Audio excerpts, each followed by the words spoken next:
go. Another episode of the Tricer podcast. This week we got on Jaden Bales from Hunt West. He is also the creative marketing guy for Wyoming Wildlife Foundation and just an all-around great dude. We have some connections in the industry, and Jaden just knows way more about hunting than I do. So I was like, come on my podcast and tell us all about you and what you're doing, and just give us some nuggets, man. Give us some info. So how you doing, Jaden? I'm doing good, thanks. Yeah, this whole hunting thing has been something I've been super interested. Like, it's just been part of what I do since I was a kid. It was one of those things. I grew up on a farm in like Northeast Oregon, and mom would always be like, "Hey, don't you want to be a normal kid and sleep in instead of going hunting on Saturday and Sunday morning?" And I was like, "No, why would I do that?" So I was lucky. I grew up in a place that had a lot of access to getting out and getting after it. And then right after college, I hit up Cody Rich, who some might know from the Rich Outdoors podcast, and I was like, "Hey man, I think I want to work a little bit in the hunting world. Can I learn from you?" And then that was 2016. Here we are, like 8 years later, and I make a living both in the kind of conservation hunting world and then also do Hunt West, which is basically a travel agent service that teaches people how to hunt out west. Yeah, I was looking at your website today. I'm actually really excited to see that because I feel like it's such a beneficial tool for people wanting to come out west and wanting to hunt. And even for me, there's such a learning curve there. Like, it's app season right now. And I'm just like, sometimes it's hard to research all these states. And especially if you have no idea what you're doing. Like my partner, Paul, partner Tricer, he's, what do I do here? I have 4 points in Wyoming. I should go elk hunting. I'm like, you're never going to go elk hunting 4 points in Wyoming unless you go to some terrible unit. It's just having someone like you to cut that learning curve, it seems like really beneficial. Or even when, let's say you get to like my status where I've got 8 to 12 points across the West now. What hunt am I going to do? What will we do? Not even, you don't even have to tell me what I'm going to do, but like maybe even just a bounce, because what it sounds like it almost can call you and bounce ideas off of you and be like, dude, what do you think about unit? I'm going to throw a number out there, 230 in Colorado. What do you think about that unit? Is it something I should hunt? If I hunted it, is there going to be access? And that's what you're doing, orchestrating that. Yeah, absolutely. I have a handful of guys who like are on basically an unlimited plan with me, and so they can just hit me up whenever, and they'll call me up whenever.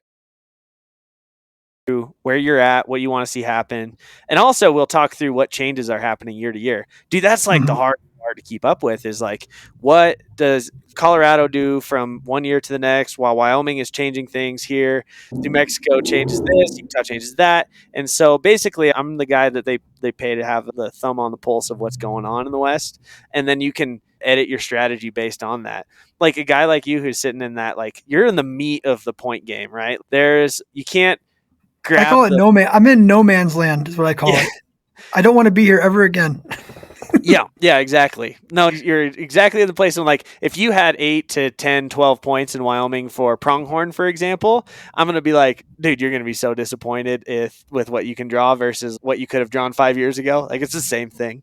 But then if you talk about like deer hunting in Colorado, I'm like, oh, all right, things are getting interesting. So yeah, dude, it's a complicated game out there, and it's only getting more complicated. So hopefully I can help clarify some of that stuff by doing the research for guys and then helping teach them what I'm seeing and what I'm making decisions based on. Gotcha. Yeah, I definitely got screwed in Colorado. I had 7 points last year, and I got had 100% draw tag, and then they had the big snow and the snowpack, and so they cut the tags like after the draw. I didn't draw my tag, so that was definitely a bummer. So I had to go and scramble I ended up putting a cow elk hunt together.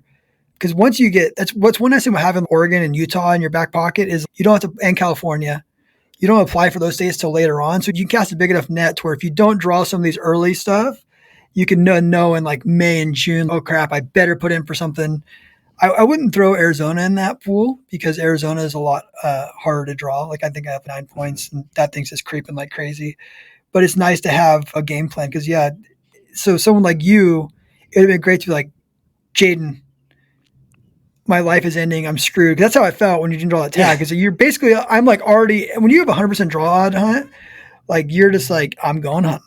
I'm hunting. And I did it in September. It was a September high country mule deer hunt. Yeah. So I basically threw elk away and said, I'm going on this hunt. I want to go on this high country mule deer hunt. And I didn't draw. So basically I had to scramble to get a hunt together. So you're the kind of guy I can be like, hey, Jaden, what do I do?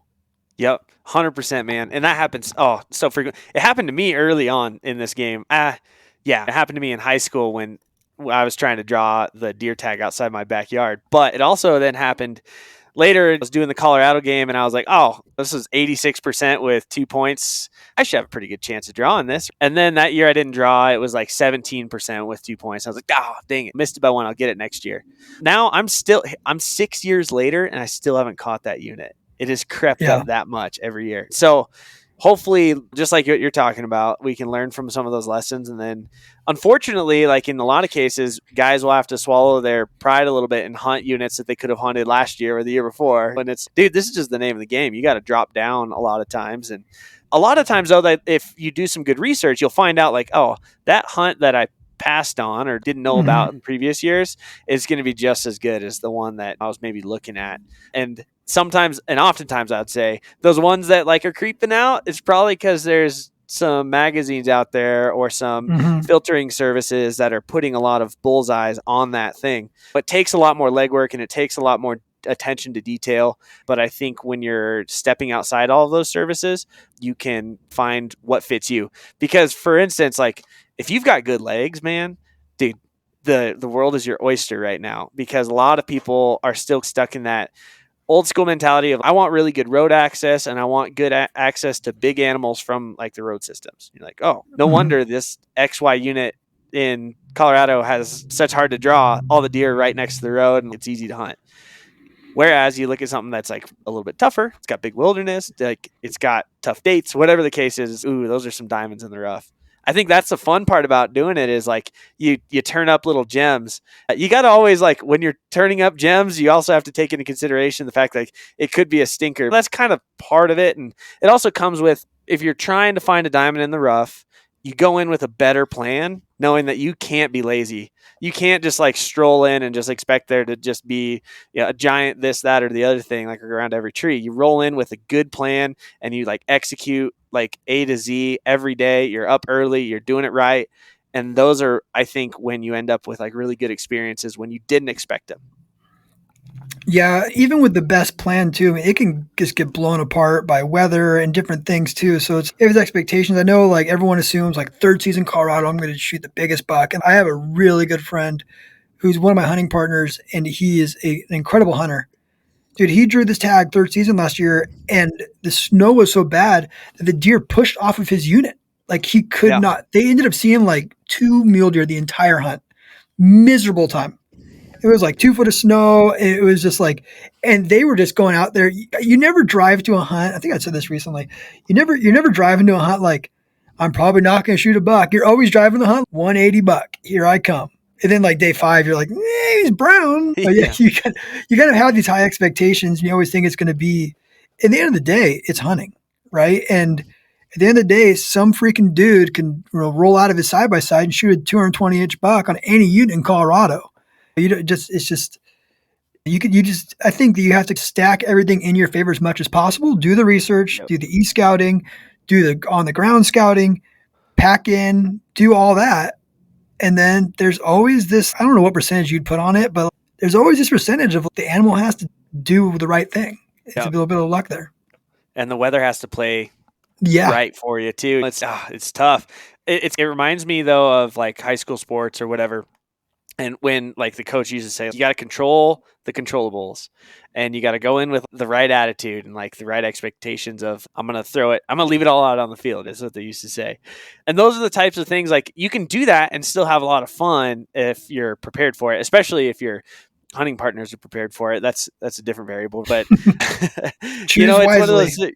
yeah, you got to choose wisely and also have really, you can't sandbag. I'm so guilty of this. You can't sandbag someone, be like, oh, it's going to be really easy for this, that, and the other thing. You roll in and just get punched in the mouth. You got to be like, look, this is going to be tough and we're going to grind it out. And probably the final hour, the final day, we might see the thing that we're looking for.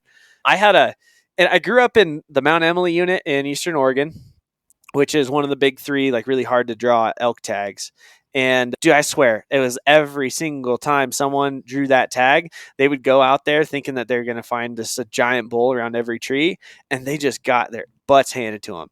And then a couple years ago, I had the great fortune. I'm looking at the buck right now, but I had the great fortune of getting a landowner tag in Nevada for this unit that takes 18, 20 points to draw. I knew from talking to other license holders that it was going to be a bear, but I was like, I'll probably see a bunch of deer and then have to pass these little bucks. Dude, Mm-hmm. the third or fourth buck that I saw was the one I killed on day 4. And I was like, oh my God, I'm glad that this didn't take me 20 years to come do this, right? Because we were in the middle of a drought and there was no snow. And as soon as we got some snow, then deer got up and started moving and stuff. But it was tough, man. And I think that those are the variables that you just can't, like, unless you're going in with a really good game plan, you're going in with the expectation that you're going to have a good game plan until you get punched in the mouth, right? Like, those are the types of, you got to set your mindset up for that, man. Otherwise, it can be miserable. And that's when you really get into pissing matches at the camp or whatever, where people are just like really frustrated with the hunt they're having. Yeah, mentally, you just really have to be prepared for that too. I think if you're always thinking, I'm just going to, there's something about it though. Like when you're traveling, you feel like you're traveling 10 hours or whatever it is to get to the unit. Obviously, it's going to be way easier than hunting where I hunt. Obviously, there's going to be deer everywhere, right? Obviously, there's going to be elk just like running up to my bow. I don't know what it is about our mindset. And maybe I'm kind of a glass half full kind of person, anyways, in general. But you do need to have that mindset. Like you're going in this for an experience, not for a kill, right? Like, and I think it's where I am in my, I don't want to say career, hunting career, is I love the experience. Like I love the backpacking. I love the sucky parts. I love getting wet. Like whatever it is, like I love that type too fun. And I love thinking about the rest of the year. But if I just want to kill giant stuff, I'll just go fly to freaking Texas and go shoot a buck. Like when you're going into a public land unit, I don't care how good the unit is. Maybe the strip, maybe I'll give it that one. You're going to have a grind and you're going to have to work for it. There's also small deer in that unit. Probably actually, there are way more small deer in the unit and way more does in the unit than there are giant bucks. Might be a little more big bucks in that unit, but you still have to find them and kill them. And they didn't get big by being stupid. Yeah. One of my Hunt West clients had a strip tag last year, archery season, Really. and it was super fun to follow along with him. I mean, it was one of those, it's just exactly what you're talking about. Yeah. And when he was scouting, he was finding these giant deer, and that's all fun and it's all fine and dandy. He was all pumped. But then he rolls out there, and the first thing you notice is, oh, there's dudes on every glassing knob that he had been Mm-hmm. glassing from in scouting season. And now you've got to work out the human element of like, how do you kill one of these things with other people trying to kill it too? And do you stay? Do you go?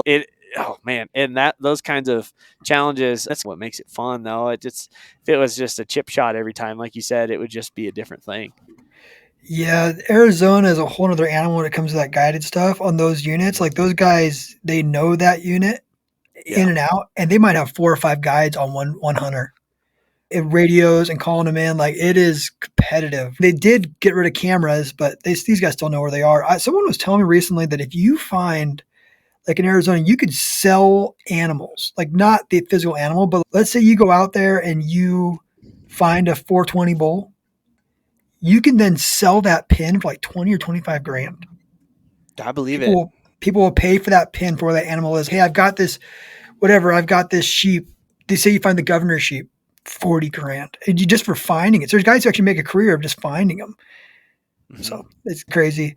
I was It also is. hearing yeah, there's some loopholes too with people non-resident guys will somehow partner into the resident pool with residents, and they'll use use their point saver to get tags, Huh. and they'll Like pay in them to do Arizona? that. Yeah. So they'll be like, hey, I'll pay you 15 grand, Jaden. You have 15 points to get point saver. Draw me that tag and then kill this bull. So as someone was telling me this guy drew like 4 out of the last 5 years as non-residents drawn a bull tag by doing that, by just paying these guys off to use their points and do it. So Yeah, there's I believe it. Well, definitely some and that's digs. why there's so many changes year to year when you're looking at how things play out. Wyoming's looking at, we just made a handful of changes to the way elk is run in Wyoming and the special pricing in Wyoming. But what they're looking at now is like changes to the landowner system. If you're a landowner in Wyoming who's owns 160 acres, you've been used to getting your tag every year, you might be looking at some changes coming down the pipeline. And then you might end up seeing some like conversations about whether or not you can buy and sell tags here, because like states like Nevada, Colorado, Utah, you can buy and sell licenses, but like Wyoming and Arizona, you can't. And those things are always just always in a constant like state of change when it comes from year to year. Dude, it's exhausting to keep up with when you're talking about like the game being that expensive to play, right? Like you're talking guys who are willing to drop more on a hunt than a brand new diesel pickup. Like there, there's some Yeah. real money to be made in it, and people are going to lean into it and find ways around. Yeah, I had heard something too random that there's guys who have got caught poaching. And I don't know what the truth is to this. I don't even know if I should go into it. They got caught poaching in Arizona. So they already lost their hunting license for 5 years. So they can run trail cameras because they're not hunting. So they've got these guys that are making money by running trail cameras since they got caught poaching, and they can now run. So there's some loophole because now they can run trail cameras because they're not hunting, and they're just getting the pictures.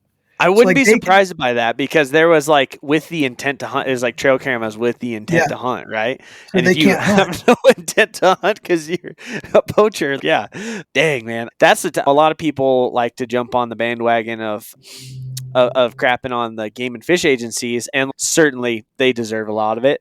I also don't want to be in their position either. Like I'm not, you're, I ain't volunteering to be a Yeah. warden, man, or someone trying to enforce those laws. Like it is so tough. Like it would be damn tough. And yeah, that's a whole different conversation probably about how game and fish agencies are managed and run in state to state, but I think it goes back to this like theme is it gets complicated.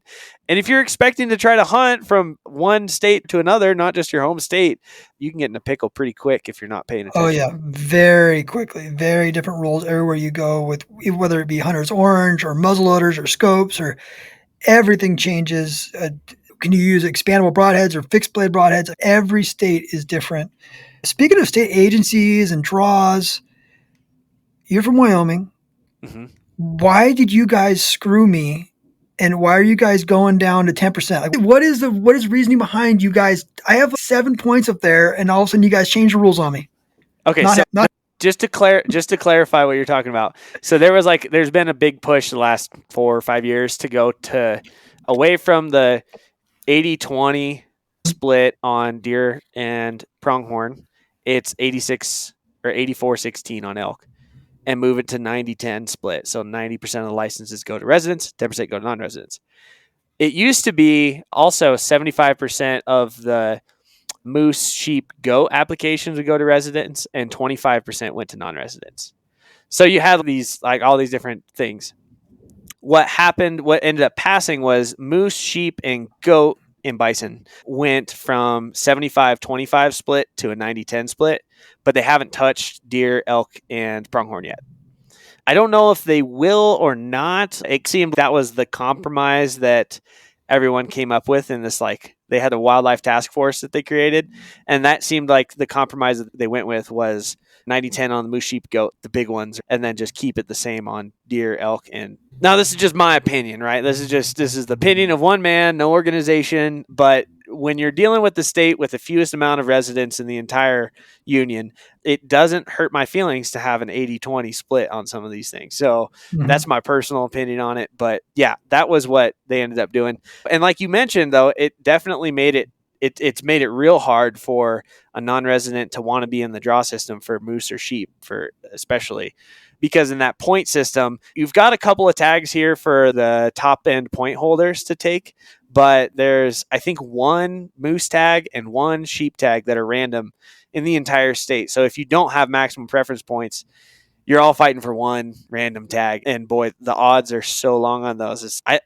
couldn't justify if I wasn't near the top of the point level, I couldn't justify to someone who's a non-resident to apply in Wyoming every year for those two species. Yeah, there's this weird thing with everyone. I know there's like this go hunt effect, right? And everyone's going out of state but the people don't like non-residents coming into their state. I went and hunted Eastern Oregon over by Hell's Canyon, and I had multiple people telling me like, "Hey, California place, be careful, you're gonna slash your tires." And it didn't happen. No, everyone was super cool. I've never met a hunter in the field who was like, "Yeah, maybe there's one or two." Who was like a total dickhead. I met one guy who like I gave him a peace sign. He thought I flipped him off. He tried to fight me with my kids. It was fun, but that was Utah. Way to go, Utah!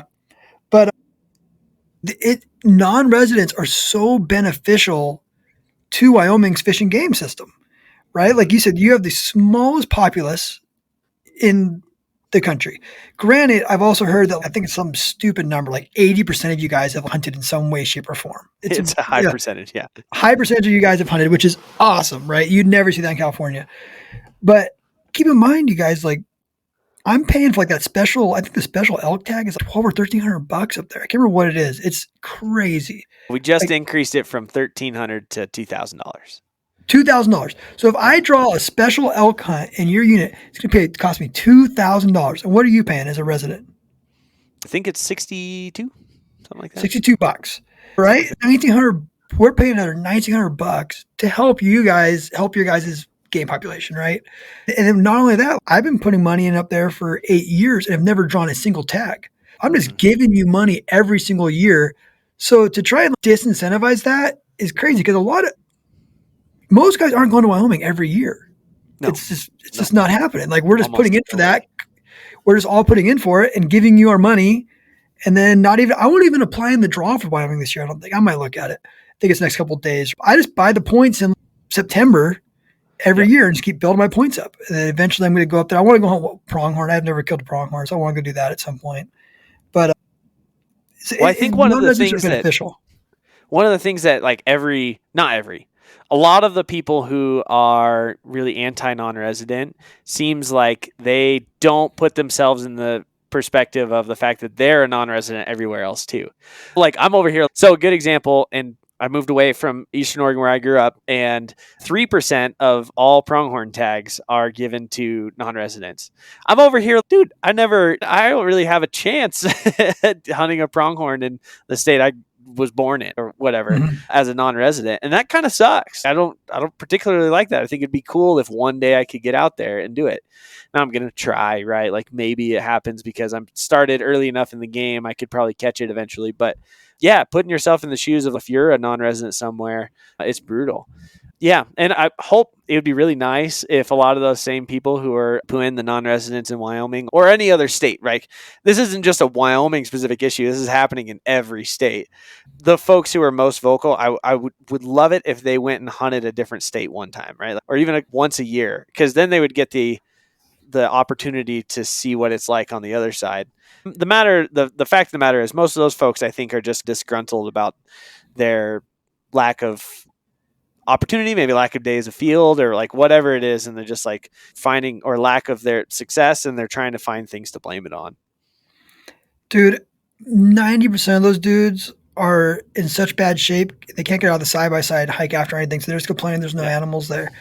Uh, I'm yet to meet like no, I shouldn't say I just told about the Utah guy, but when we were in Arizona this year, I met so many hunters, and not one of them was like a total dickhead. Like we were helping each other. Hey, here's this. I met these guys. Like I ended up cracking my front differential and popping a tire on my truck. Oh, And sweet. I bought one of those like star wrenches from Walmart, and it broke. It was like I was like, I need to have a star wrench in my truck, but so I had a jack, all this stuff. I always pop tires. It happens. You go hunting, you're gonna pop tires. And so I'm out here in the middle of nowhere with my kid, and these guys come rolling by, and they're walking by our camp, and I'm just telling them like, oh, well, you know what? I've got a star wrench in my truck, and he goes and gets his brand new Raptor, brings it up there, and then he does that. We get my tire off my truck and get my truck fixed, and it turns out he forgot his rangefinder. So I'm like, hey, why don't you take my extra rangefinder and you can mail it back to me? So I gave him this rangefinder, and he mailed it back, and now we have this relationship. Where we're talking to each other outside of the hunt, and it's the same thing. We met some archery hunters. They had the tag before us. They gave us all the dirt of where they were hunting because like they want to see success. I think it's so important as hunters that we don't like, oh, you non-residents or Wyoming guys coming to Montana or whatever. Like we're too small to be self-eating ourselves, right? Like Yeah. we need to be working together, not tearing each other down. Yep. Yep. I was just I'm trying to be a hunter's ed instructor and was doing a course last week. And the guy who's been teaching it forever he was talking about, man, back in the day, it was usually really easy. It used to be easy because we had 10% of the world were hunters, 10% were anti-hunters, and then there's 80% in the middle. And he still teaches the class as such, but dude, we're down to 6% of the US population or even less, depending on the like where you live. And he's just talking about 6%. Like, you're working with the entire rest of the world that's got the opportunity to be an anti or to be pro hunting, and everything you guys do could sway someone's opinion in that way when you're interacting with them. And so I totally agree with you. It's like you walk out there and you see somebody else doing the same thing you are. It's, man, I want to see them do well too. But it also comes from the place of I think it comes from this place of confidence, or like not being so guarded about if they shoot something, then they're shooting the one that I could get. Like, you got to be happy for someone, and also acknowledge that there's plenty for the people who are out there, and you're just going to hunt differently, or you're going to hunt harder, or you're going to do some, or lady luck is either on or not on your side. And you got to just accept what that it gives you. Yeah, I've had stuff with hunting with my kids, another Utah hunt, where people have seen me going after an animal, not seen the animal, and then ran up the ridge and bumped the animals because they're watching me because there must be an animal going to run over there and they ruin my hunt. It's funny you say that, because the only Utah people I've run into in Wyoming, they they weren't supposed to be in the wilderness, but they saw me and a friend of mine and I moving on a buck that he ended up killing. They saw us running, and you can see the wilderness boundary between us. And so then those guys, they see us moving to kill these deer, and then they move over there right above the deer, and we're laying there prone, pointed at this deer, and they pop out on the ridge above the deer, looking down at us. And I'm like, what are these idiots doing? Like, they know Mhm. that we were laid down pointing the rifle in their direction, and then they pop over the ridge looking down at us to see what we're doing. Stop that. Stop doing Yeah, that. Let exact other same people have. situation we had. Oh, really? Exact same situation. It must be like a Utah tactic they learn. It's like some states do deer drives. Utah just chases the guys who are running after deer. I guess No, so. I love Utah. You guys hunt awesome. Don't send me death threats. Yeah, same thing. We were like on this, my kids out this year. It was day 7 of our hunt. I glassed up, finally found another good bull, 6x6 bull. And I'm like, let's go.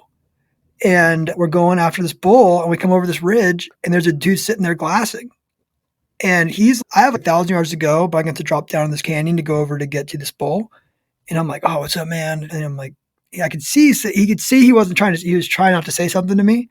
Uh I'm huh. like, hey, are you on an elk? He's, dude, I'm on 3 elk. And I'm like, I got a bull over here. And I was just like, you know what? I'm looking at my kid. This is my kid's hunt. He's 15. I'm like, Yeah. you know what, dude? Like, I'll sit down for you and glass for you and walk you into this bull.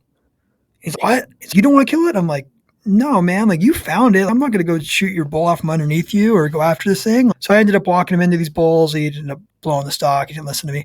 But yeah, I got him within 300 yards of these elk. He didn't kill one.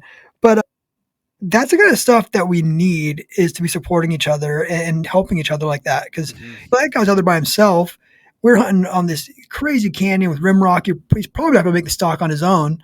Having someone to walk him into it, really, he could have, but walking him into it's a little very helpful, especially Yeah. that kind of 8 or 9 a.m. bull. It's a little bit mobile. So I found a place to bed down. But that's something that guy's going to now carry into his next hunt, right? And then my kid's going to carry into his hunts. Like, we want to be helping each other, not fighting each other. I think it's so important. Yeah, absolutely. And I think part of it, you see another hunter afield, and I think everyone remembers the bad situations or like the bad interactions, but I don't think that I really don't think that they outweigh the good ones by a long shot. My brother and I were elk hunting in Eastern Oregon and a couple years ago, and we glassed these bulls up from deep, like 3 miles away. We saw these bulls in the wilderness, and I was like, oh boy, this is going to be a haul. So we load our packs up and we start heading down the trail, and just we didn't realize that there's people just a little ways away from us glassing up the same elk. And we stop and we talk to them. We're like, did you guys see those bulls? They're like, yep, we saw those bulls. And I was like, are you going to go after them? They're like, no way in hell we're going after them. They're too far. And I was like, oh, sweet. We're going to do that then. They're like, good luck, man. Bring a fork. They were like, you guys are going to have to eat them when you kill one to get it out. Anyway, but yeah, it's those experiences though. And then we ran into them later and got a picture. They did find a bull a little closer. That was really nice. And they killed it by the end of the season. And it's just like that type of camaraderie you build by just like BSing with somebody as you're walking down the trail it just goes back to the same conversation that you're having about the dude that had your star wrench in the Raptor, right? Like those end up being good buddies or end up being really good acquaintances regardless. Yeah, don't be an asshole. Go a long way in Yeah, the hunting industry. That's for sure. yeah. Dude, I'll tell you what, I hunted Eastern Oregon, and that was the toughest terrain I've ever hunted in my life. Like, it was gnarly. I swear I felt like I was rock climbing out of some of these canyons I went into. I had no idea that it was that gnarly. And it's one of those things where, like, Onyx and Google Maps do not do that place justice. Those Yeah. canyons are unreal. Man, and you talk about a place where you can get in over your waders. I had a Hunt West client of mine shot a bear in some of that country that you were hunting, and unfortunately, like it took him too long to get his bear out, and he lost half of it, and he was just absolutely wrecked. I mean, he was physically super hurting, and so yeah, like a lot of that country, you got to be real calculated in what you're going to do. There's an element there of you've got the yin and the yang of you can't be afraid to send it if you've got the Mhm. physical ability to do it. But if you're getting yourself in too deep, it's too warm, and you're just like not going to do this hunt justice if you just go too far. You got to weigh that out. It's tough, man. But yeah, that some of that country in Eastern Oregon definitely underrated for how gnarly it can be. It's just steeper than heck.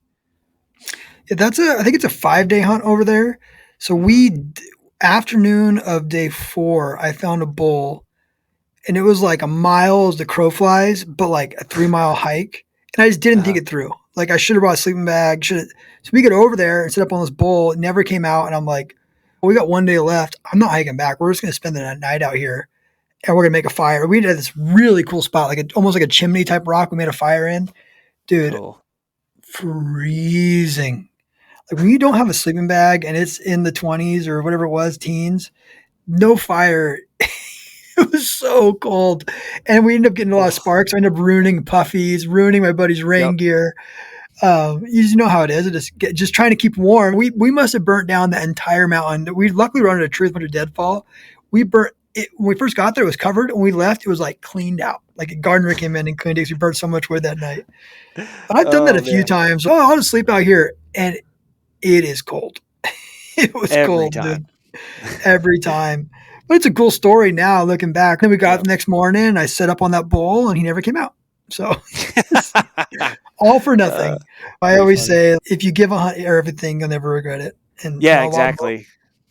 there's a reason why success rates are 20%. It means 4 out of the 5 guys didn't kill something. So go in there and think you're always going to be 100% successful is not a realistic thing to think. So Yeah, sometimes you're not. Sometimes absolutely. you But miss, or sometimes they zig and you zag. oh, it feels like every hunt that happens, man, in some way, shape, or form. But like you said, though, like those are some of the best stories. It's again now within safety reasons. Listen, all of the times I've gotten myself into a pickle have been some of my favorite stories I like to tell around the campfire later. Yeah, yeah, for sure. So Wyoming Wildlife Foundation, what is that? Is that conservation? Yeah, and it is the Federation. Everyone mixes those up. Don't worry, it's a common thing. We were founded in '37 to like so back in the day, right? Like we were game and fish agencies were getting started in the early 1900s, and they were having to hire their first like wardens and stuff to be like, hey guys, like we don't have any animals. You can't really just shoot the first one on sight, or else there's not going to be any left. And so the Federation was started to basically be like the go between the newly developed agency and the public, who were like, okay, guys, don't just smoke every mule deer doe you see when you go driving around cutting firewood or whatever, right? Like, so that evolved to be like the conservation organ is today, where we're working on habitat, we're working on educating people still, and we're doing a bunch of policy and legislative work too. So we're a 501c3, so we're not supporting candidates, or we're not making any sort of election like any election educational stuff. It's all based on after everyone's gone to the legislature, we're wanting good bills to come through and bad bills not to. Yeah, it's pretty in depth. We've got a bunch of spokes to this wheel that is the Federation. There's a little bit of something for everybody, but it's because it's focused just in Wyoming and just Wyoming hunters and anglers in the state that is the least populated in the union. I think it's a good cause. And it seems like, I mean, you've been around for almost 100 years now. Huh? You guys are also like now in connection with other groups as well, right? We talked a little bit about BHA earlier, and then also like some bear alliances. And so, you guys get to actually have some influence over other spaces, or do you partner with other spaces, or is that just you personally? Yeah, so you think about like people. I'm not gonna. Anyway, you think about all the different species-specific organizations, Muley Fanatic Foundation, or you've got American Bear RMEF. Foundation, RMEF.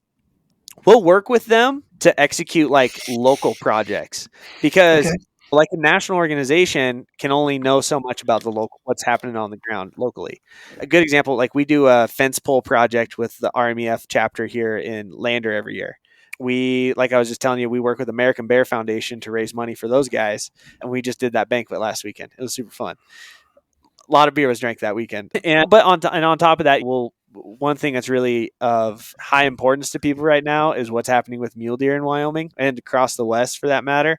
So Mm-hmm. we'll work with like muley fanatics, and this is something I was actually working on today a little bit. Was how can we put together some good habitat projects so that the next time that we have a harsh winter, that those deer have some forage to get to when the snow piles up. So that's like a bitter brush planting project that we're going to get doing with those guys. That one's really preliminary. I don't even know if I got to work out the details of what that eventually looks like, but those are the things that we get to work on and are pretty fun, especially from like the hunting and angling angle. It's dude, in 5-10 years, you might be able to be hunting on or fishing on this like thing that this project we did and or the project we helped fund. So that's pretty cool.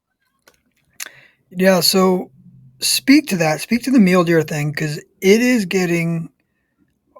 You'd have to be blind to not see how hard it's getting to draw a mule deer tag. It's getting harder and harder to draw a tag. Units that used to take 2 points, 3 points are now 8 points. It's creeping like crazy, and it's not just a harsh winter, right? And I tell people all the time too that just because it was a harsh winter last year doesn't mean we're not gonna have another one this year or the year after, right? And it Mhm. takes 4 years for a buck, 3.5 to 5.5 years to become a mature buck. So we're not gonna all of a sudden just like, next year be great. So speak to that. Is it? Do you think it's only the harsh winter, or do you think it's also just everyone putting in because things are creeping like crazy? I equate it more to just more guys are applying since COVID. But I don't know. I just want something to blame. But speak to that. Speak to this creep because it's if you're in the point game, you notice it. Oh, absolutely. And one of the things that you'll notice, and this is going to show my bias here, we're really quick to cut tags or to reduce opportunity because it feels like it's like the easiest lever to pull instead of like grinding it out for a couple years or whatever. Because a lot of times what's happening is Mother Nature is causing some like reductions in populations or whatever the case might be, and then we all want to blame somebody for doing it, even though hunting for the way that we hunt across the West, especially for mule deer, is very much like we are we're our hunting success is reflective of what the population is doing, not the other way around. Because we're not killing very many does, and they don't, Mhm. and bucks don't have babies. Is basically how that Yeah, works. So yeah, and what we you end kill up seeing is like, a small number of those deer. We don't kill. We're not killing tons of deer. yeah, Utah just there's some recent data that says Utah's killing like 17% of the bucks, like in a given year. And that's really conservative. Wyoming is close to that, depending on what unit you're looking at and stuff. But it's basically, yeah, we're just plucking a little percentage out every year. But like what you're seeing with a lot of that point creep is basically just a ton fewer licenses. So a good example, I just wanted to pull this up while we were talking about it. Back in 2019 in Wyoming, so that was basically we don't know the license numbers for 2024 yet, but 2019 licenses were 3 years ago. There were 26,000 non-resident licenses sold. In 2022 there was 20,000. So you're talking like a 20% reduction in licenses sold and no decrease in the applicants. So that in and of itself is where the non-resident situation and residents in a lot of these states where there's limited quota stuff. So I'm not That's following. where So the it went down. Oh, you sold. So the same amount of applicants, but less tags were available. Is what you're saying. exactly. Yeah. Okay, so they Supply and demand deal. Yeah. supply and demand. You guys are cutting it back more up there, but every state's kind of doing that. I feel like it's everyone's protecting their own. I think it's like everyone realizes that they really screwed up with the points, and they're Mhm. trying to find a band-aid for it somehow. And just the more we try and fix it, the worse it gets. I would agree with that. And it happens for every state and for every agency who implements it, they go so far has been like, oh shoot, like the top end of this is just, it's a runaway train. Like I showed up in Wyoming just a handful of years ago, but already had done the math of I'm not going to be able to ever hunt a sheep on a preference point tag because I never beat point creep. And I was like in my mid 20s when I rolled into Mhm. town. Yeah, the mathematics just don't work when you're talking about such low supply and such crazy high demand. It's one of those things where you're talking about as a non-resident, even these medium to like lower point units, like if it's one of the things I talk about, guys, and I consult on this all the time. Hunt something that right now you can hunt every single year because in 5 years it's going to take 2 or 3 years to hunt it again. And so that's where you're looking at this long-term strategy of, okay, so I might be in Colorado is a great example of this. It's okay, you're going to hunt a second season mediocre unit this year. What, in 5-6 years you're going to be happy you learned it because that's going to be the only one you can draw, or like the only one you Mhm. can draw regularly. Um, Unfortunately, I don't see, unless we have a massive recession again, I don't see this going the other direction. But it is worth noting that in the Great Recession, like Idaho wasn't selling out of their non-resident tags. There wasn't enough people buying those licenses, and that's why they made it possible for not for residents to buy a second deer or elk tag, is because they weren't selling out to non-residents. So it can go the other direction. It took the Great Recession to cause it. We'll see if in the micro anything like that changes, but there's no indication that it will. Yeah, Idaho's a great example of like me feeling it. We went and bought tags in like March of 2020 and went and hunted elk and mule deer. Now it's like a 25,000 person waiting list to even try to get those tags. It's just a great example of just what the heck happened. All right, so you get to be God for a day. No, God, you get to be like the overall game commissioner for every state, like the president of the game commissioners. We made this title. Okay. How do you like gun to your head? You got to make a decision. What do you do when it comes to points? What do you do right now? How do you fix it? Oh, Screw you everybody? the one way that I think would be the best way to screw everybody fairly would be to convert points to like a bonus point structure in Nevada system, Square because 'em. then yeah, because then you still reward people for having been in the system for a long time, but you still give people on the lower end a chance. I think that's one of the only ways forward for the matured point systems, because like otherwise it's just not really a great way of phasing it out. I know Wyoming's, for example, is talking about this with their moose and sheep programs because it's getting to the same place. And everyone who's like in the next 5 to 10 years going to draw just hates it because they're like, I'm not going to be guaranteed. But you got to realize also 90% of the applicants are 10 years or more out from drawing. And it's the other piece of this is, and you mentioned it when we're talking about this minority of humans who are hunters. How discouraging is it to be a kid right now or to be a Mm-hmm. young adult who's getting into hunting, looking at the point system that's matured ahead of you to think that you could ever draw one of those licenses? Like if you're sub 25 years old, like the odds are very long that you would ever have a moose, a sheep, a mountain goat license in any of these point units or these any point states. It's just I guess that would probably be the wagon I hitch myself to if I was commissioner for a day on those preference points.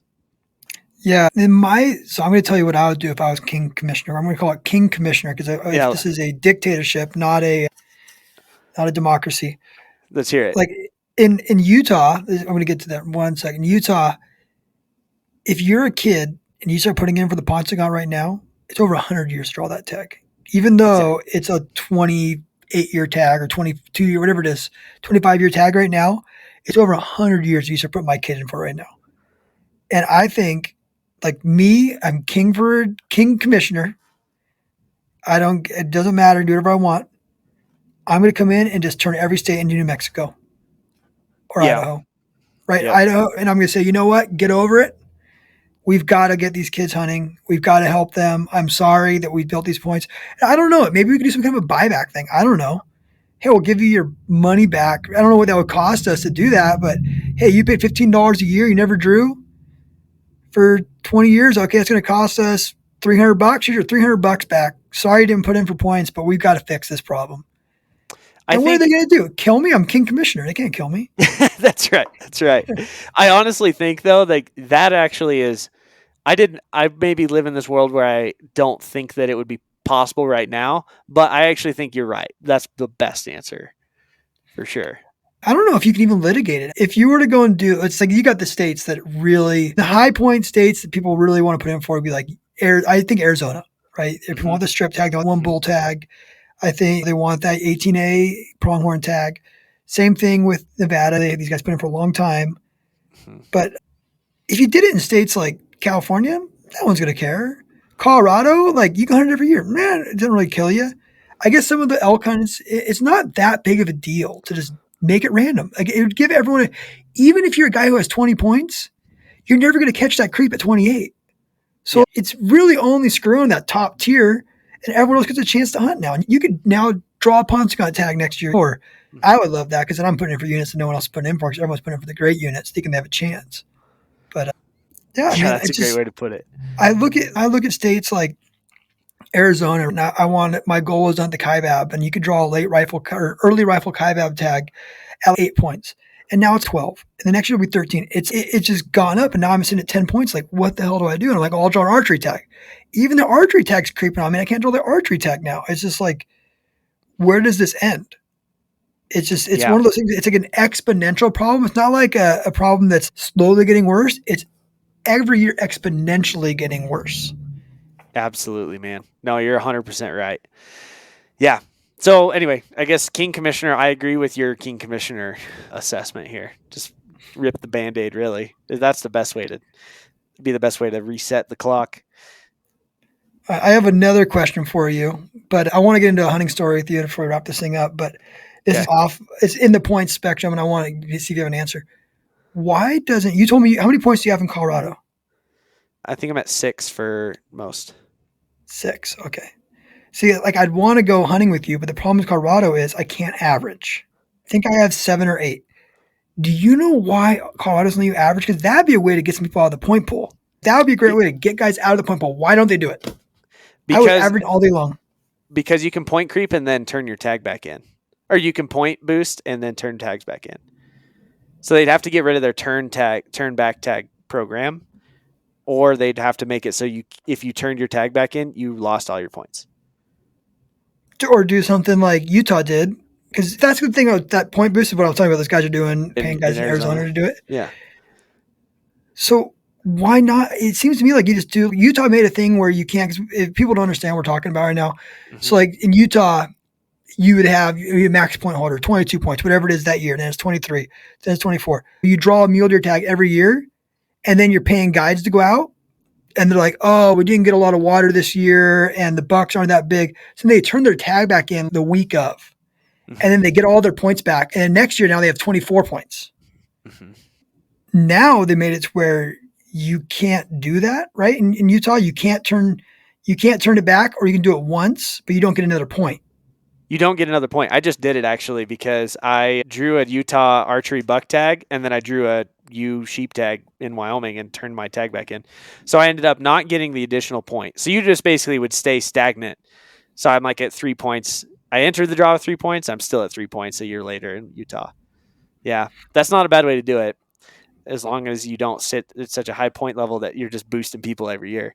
But so that was but that's why I've heard that they do that, is because that way grandmas and long lost cousins aren't point boosting people who aren't hunting, aren't point boosting people who are. I don't like it because I want to go on a hunt with Cody Rich this year in Colorado, and he's got less points than me. And I'm like, dude, you're killing me. Like I have less options because I'm running with you. Yeah, I texted him, and I think he said he had 6. Maybe he doesn't. Maybe he has 5 or 4 or something. Yeah, I think he's got 1 less than me. So he's got 5. Yeah, I think I have 8 now in Colorado. But I'm like, I feel like Colorado State should be hunting. If people say every 2 or 3 years, I'm hunting it. I'm at 8 points now. I just need to go hunt it. And so I feel like the more points you get, you just like shrink that pool of what you can hunt, and you just keep screwing yourself. So it's just like you said, go hunt one of those lesser units and then go kill a 160 buck and be stoked. You don't have to go and get lucky, and maybe you kill 180, $200, but Yeah. If you wait 8 years, you're gonna be very disappointed because you're probably not gonna kill 200 buck. Probably gonna kill that same caliber of buck. Maybe a few Dude, it's more the of them. number one thing here locally. It's been nice to learn this in Wyoming and I'd learned it actually. This buck that's sitting above me was in a no-name unit in Eastern Oregon too, and it was because it was my backyard and I was hunting it every single day before work and after work and whatever. I think that there's a lot of value in going back to places that people don't Mm-hmm. consider. It's if you know where the deer are, how they act, or and what pressure's doing and what weather does to them, like that, I think over the long haul makes you a lot more successful than just rolling in blind every single year to some new unit that you heard had a giant once. Yep, exactly. Had a giant once. Exactly. Well, that's a freaking fun podcast. We always like to have hunting stories, right? So it's one of our things here. So I saw you had some on your site, some of your favorite stories. Hit me with the hunting story, dude. Okay, so here's my favorite hunting story so far. So I mentioned my brother earlier. He doesn't quite have the bug like I do, but him and I are pretty good hunting buddies. He's 3 years younger than me. So in 2022, he drew a Wyoming tag and wanted to come out hunting. The last time that he had killed a deer was when I was 16 and he was 13, and he shot his first forked horn mule deer. So it'd been a while, and so on that day back in whatever year that was, but when he was 13 and I was 16, he shot his buck. It died. He started working it up, and then I shot another buck on the hill just right after him, and so we doubled. And we basically he drew this tag that's right next to where I live, and I was like, dude, I'm gonna scout this thing for us. We're gonna hunt this thing hard, and it's gonna be like, hopefully we get a good 4 point out of it. And don't worry about me, like your first shooter. Like it's an out of state tag. Like I can hunt this thing every year. Don't worry. That summer in scouting, I was driving to look at some deer in one of my glassing spots, and in the headlights, this big buck walks across the road with a whole bunch of other bucks, and I was like, "Whoa!" Slam on the brakes, turn around, and like in the gray light, I see them like skyline, and I get some photos on my through my scope of these deer walking up the hillside, and so that's July 16th, and then basically I was like, that's a damn nice deer. I think I need to hunt that one, but obviously I'm going to keep looking through scouting season. September rolls around, and in Wyoming, you can hunt with archery equipment all the month of September, and then you get the rifle dates. So I spent like 12 days in September out in the same spot where I'd seen this buck over the summer, trying to find this deer. And I was like trying to find him. And I ended up putting a stock on a nice 4 point, like 24-inch 4 point. Couldn't quite get like close the deal. I was in bucks, but I could not find the big buck that I had seen. And so fast forward to opening day of rifle season, and I was like, all right, Tyler, that's my brother's name. Tyler, we're going to hunt this zone where there's been 8 to 10 bucks every day, and there's a big one in there somewhere. I just haven't seen him since July 16th. He's somewhere there, though. And we roll out there on the glassing knob, opening day of rifle season. We're there in the pitch dark, set up with our tripods, waiting for it to get light enough to look through our optics. And as it's getting light enough, we start seeing some elk because they pop out a little bit easier in that gray light. And then my brother's like, I'm going to look around the corner. He steps just a couple feet to my left, and he's looking the other direction. And then immediately he sits down, and I start throwing crap at him. Dude, the bucks are here. The bucks are here. So we throw all of our stuff together. We run down the hill. We cut down to 200, 210, something like that, yards from these deer and pop up a ridge. And this buck looks at us, and it's got a pretty nice frame. I'm like, all right, dude, like, that's your buck. Like, go ahead. And he, boom, hits him. Boom, miss. Boom, This is the July 16th drop. buck? So hang tight. Yeah. So, boom, drops this buck, and my brother and I start getting all excited. We're like, "Holy crap, Tyler, you got a great buck!" Like, we're all pumped, cheering. And then we like realize, oh wait, there's 8 other deer up here. Like, you should shoot one too. And so I get behind the gun, and they're like walking through this, like trotting through this opening, and they're still not super sure what's happened. And the first buck walks through the opening, and I'm like, "Oh, that's a big forked horn. I'm not gonna shoot that one." And the next buck walks through, and he's got a pretty good frame, and I touch it off, and he tips right over. And then all of a sudden, there's that moment where like my brother and I look at each other. Did we just double on bucks again? And we're like, oh my God. We start losing our crap because like brothers do. jumping around, hugging each other and stuff. And then we walk up to his buck, and his buck's this like sweet 25-inch 4-point. Like, he's a great buck. And like I said, it was my brother's second deer ever. And the first one was a big forked horn. And so we're like, man, that's awesome. So we walk the 200 yards down to the other deer that I had just killed, and we walk up on it, and it's the July 16th buck that I've been chasing No all way. September. And so we drug them next to each other and took photos. My brother and I both had these sweet 4-points that we killed just a couple seconds apart from each other. It's one of my favorite photos and like favorite memories so far, man. It was great. I'll have to get that picture for the Instagram post of this thing. What? How did that buck? I don't want to go like numbers, but did he dwarf your brother's buck? Was he that big? My buck broke 180, but Really? he's really unique. He's like only 20 inches wide basically, but he's Uh, just got silly long tines. Like, we're talking like 13, 14-inch G2 or G3s and really? 12-inch G4s. Yeah, he's got silly long tines. And then my brother shot a great buck. Like, he's like a Yeah. 150s type Phenomenal. 4-point. Like, it's a great deer. So of course he had to rib me a little bit. He's like, "You sucker, you told me to shoot the small one." And I was like, "No, I didn't. I promise." But no, it's fun, man. And like you said, those are the memories that those ones stick in your brain for a long time. Yeah, that's awesome. You can't get that back, and just sometimes it Nope. works out. And that's what keeps us going back every single time, dude. Yeah, man, that was an awesome podcast. You're a wealth of knowledge. We have to do it again here soon. Tell me about Hunt West. Tell me where to find you, how we can do to help you, and get your services, do all that stuff. I appreciate that, man. Best way to check out what I've got going on is on huntwest.net. One day I'll get the .com, but for now it's the .net. I would love it if people if they want to learn more about Western hunting and stay up to date with free resources, get exclusive discounts. That's a hint. They can sign up for the newsletter. I know it's old school to be running a newsletter, but in the day and age that we're living in with social media, you never know when hunting or just hunting content in general is going to be black eyed on there. So I don't really want to build my house on that rented land. So if you'd like to, I'm going to just keep it as nuts and bolts helpful as possible. And it's a Sunday newsletter at huntwest.net. So that would be the best place to keep up with me. And obviously I'm on social medias though, personally too, just at Jaden Bales, which is my name. So if you want to follow along, hit me up. I'm always happy just to share free resources and point people in the right direction, even if they can't afford one of the consulting services I have. Awesome, dude. Let's do it again. Good podcast. Happy to. Thank you.